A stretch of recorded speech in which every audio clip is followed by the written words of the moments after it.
आपकी सरकार को सत्ता में आए 8 साल हुए हैं। इन 8 साल में प्रशासन की सबसे बड़ी उपलब्धियां क्या हैं?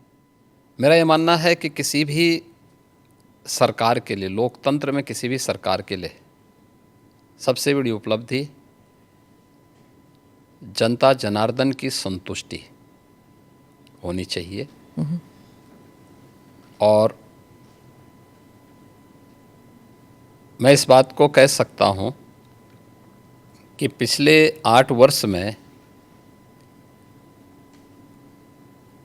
हमारी सरकार ने प्रधानमंत्री मोदी जी के प्रेरणादायी मार्गदर्शन में, उनके विजनरी नेतृत्व में उत्तर प्रदेश के समग्र विकास के लिए जो भी रूपरेखा तैयार की थी और उन क्षेत्रों में जो अभूतपूर्व विकास किया है, जनता जनार्दन का उसमें व्यापक समर्थन प्राप्त हुआ है।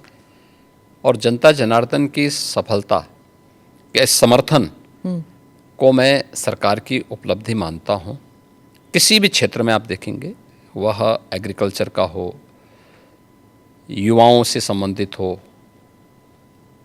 इंफ्रास्ट्रक्चर का हो, इन्वेस्टमेंट का हो, लॉ एंड ऑर्डर का हो, टूरिज्म का हो, या फिर जो प्रधानमंत्री जी जिस बात को लेके कहते हैं विरासत और विकास के बेहतर समन्वय का, तो उसका सबसे जीवंत और मूर्त मान कोई एक साक्ष्य हो सकता है तो देश के अंदर उत्तर प्रदेश उसका एक सबसे महत्वपूर्ण उदाहरण हो सकता है।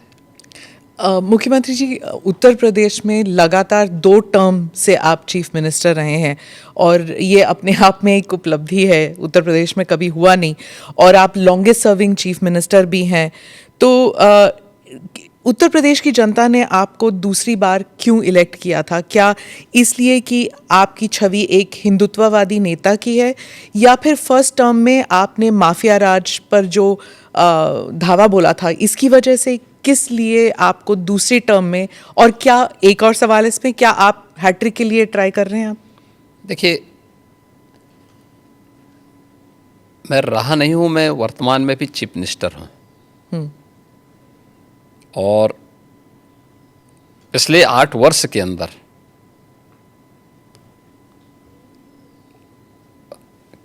अपनी पार्टी के नेतृत्व के कारण, पार्टी के और सहयोगी दलों के सभी नेताओं के सहयोग के कारण, भारतीय जनता पार्टी के एक कार्यकर्ता और अन्य सहयोगी संगठनों के सहयोग से जनता जनार्दन का जो आशीर्वाद हमें प्राप्त हुआ है, तो ये हमारी सरकार को पहली बार यह अवसर मिला है कि आज़ादी के बाद कोई मुख्यमंत्री 5 वर्षों तक लगातार काम करे और फिर से वह 2/3 मेजॉरिटी के साथ गवर्नमेंट बना ले। ये फर्स्ट टाइम हुआ था और यह भी उपलब्धि हमारे साथ जुड़ी थी। और पिछले 8 वर्ष से तो हम यहाँ सेवा कर ही रहे हैं।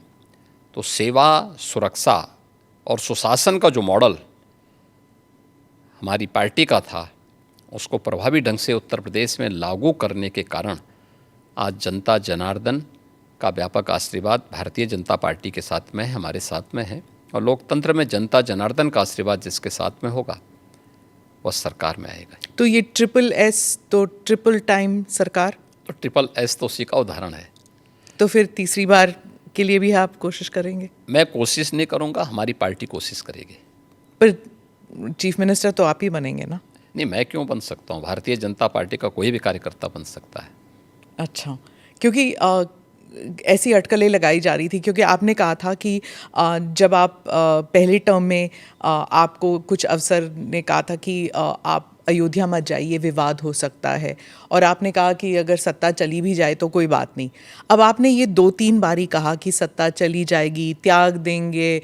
जब ऐसी बातें होती है तो फिर अटकलें लगाई जाती है कि शायद योगी जी दिल्ली की तरफ देख रहे हैं, या फिर दिल्ली से न्योता आया है। देखिए, ये उदाहरण उन प्रसंगों को लेकर के होते हैं जहाँ पे विरासत को आगे बढ़ाने का एक जज्बा सामने आता है। 2017 के पहले अयोध्या की क्या स्थिति थी, हर एक व्यक्ति जानता था। एक जद्दोजहद के साथ जब हम लोग उस समय अयोध्या की यात्रा करते थे तो बहुत सारे बैरियर हुआ करते थे, बुनियादी सुविधाओं का अभाव था और अयोध्या अपनी पहचान के लिए मोहताज थी।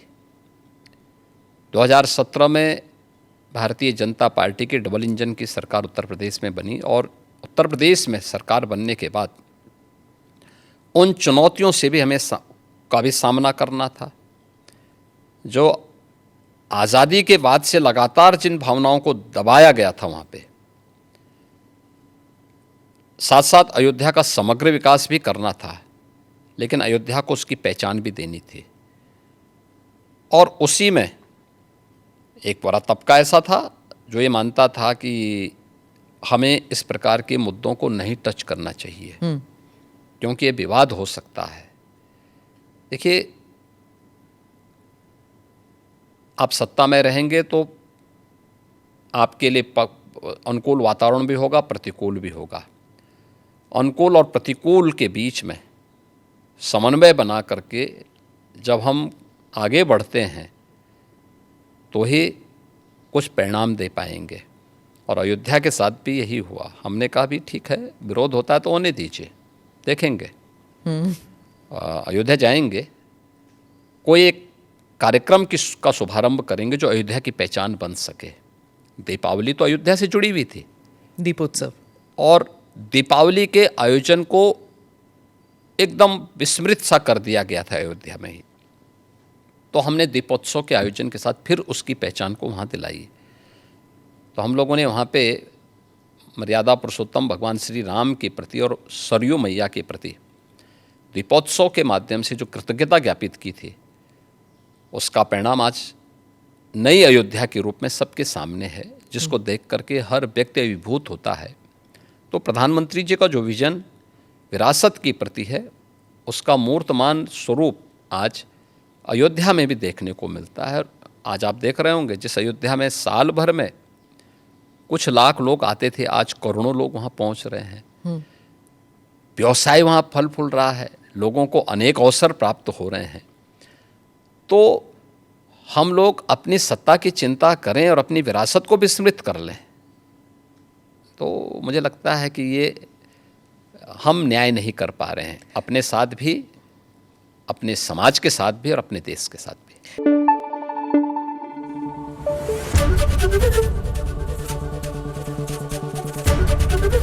एबीपी न्यूज़ आपको रखे आगे।